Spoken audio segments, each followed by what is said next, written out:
Cambridge Delta is a master's level qualification for English language teachers. There are 3 modules, and in this video I'll give you a brief introduction to one of your options for Delta Module 3. Option 1, ELT Specialism, which is not to be confused with Option 2, ELT Management. I'll cover ELT Management in another video. Module 3, ELT Specialism, is where you'll write an extended assignment about a specific area of English language teaching and about a course you've designed for learners within that specialist area. I'll talk more about how Module 3 ELT Specialism can help you in your career later. But first, what do you need to do? Choosing a specialism. There are 16 different specialisms you can choose from for Module 3. For example, you might choose to specialise in teaching young learners, teaching monolingual classes, or teaching in an English-speaking environment. You can find the full list on page 68 of the Delta Handbook. The link is in the description. Take Your Time Delta Module 3 ELT Specialism courses will help you choose the best specialism for you and support you in finding relevant reading to write your assignment. Part 1, Introduction and Key Issues. In this part of the assignment, you describe key issues related to your specialism based on your background reading and experience from your career. These issues might be problems or positives. You also need to explain what implications these key issues have for designing courses for learners within your specialism. As an example, a key issue I had to consider when designing Take Your Time Delta Module 3 courses is that teachers doing the courses have different experiences of professional development when they join the course.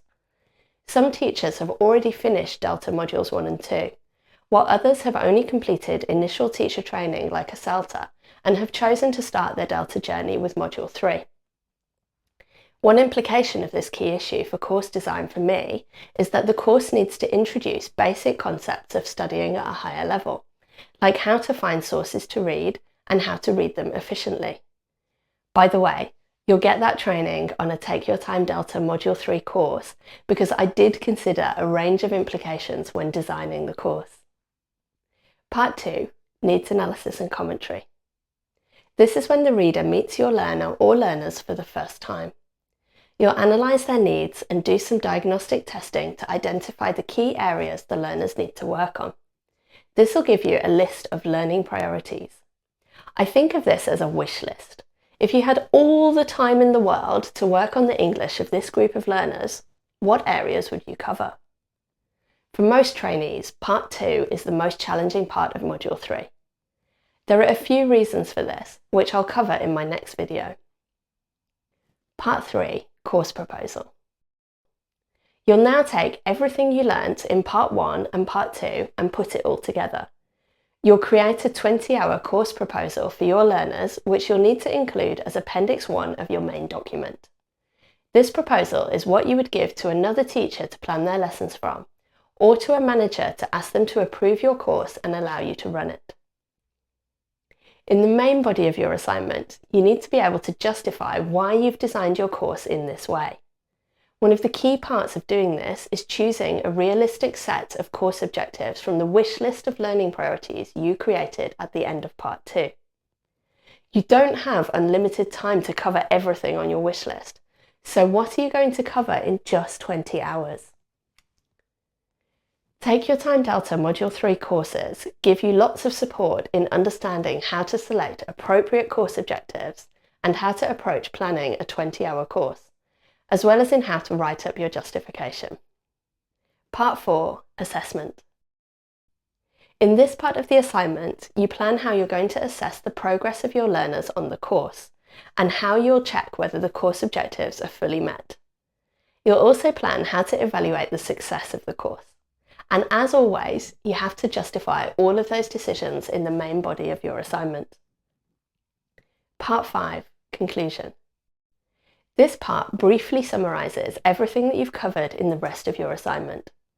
Although there are no marks specifically given for the conclusion, don't be tempted to ignore it. It's important to show the assessor that you are able to draw together everything you've learnt and link the separate parts of your assignment with a common thread. Take Your Time Delta Module 3 courses will give you checklists to make sure you've met the requirements for every part of the assignment, including the conclusion and the formatting. Join a course starting in March or September to get access to these checklists. How does this module help your career? Finally, I said I'd tell you how Module 3 can help your career. If you can analyse the needs of your learners and assess learners successfully, you'll be able to teach them much more efficiently, and they'll get more out of your classes. Being able to put together course plans will help you as a teacher, but also as a manager building courses for other teachers to teach, as well as a trainer. For example, what I learnt on Module 3 helped me understand how to approach creating courses like Take Your Time Delta. And learning to write to a strict word count can help you if you want to submit articles to teaching journals or keep readers interested in your blog posts. To find out more about Module 3 ELT Specialism, check out pages 68 to 74 of the Cambridge Delta Handbook, and don't forget to subscribe for more videos from my channel. Let me know in the comments what questions you have about Delta Module 3. And good luck with your Delta studies.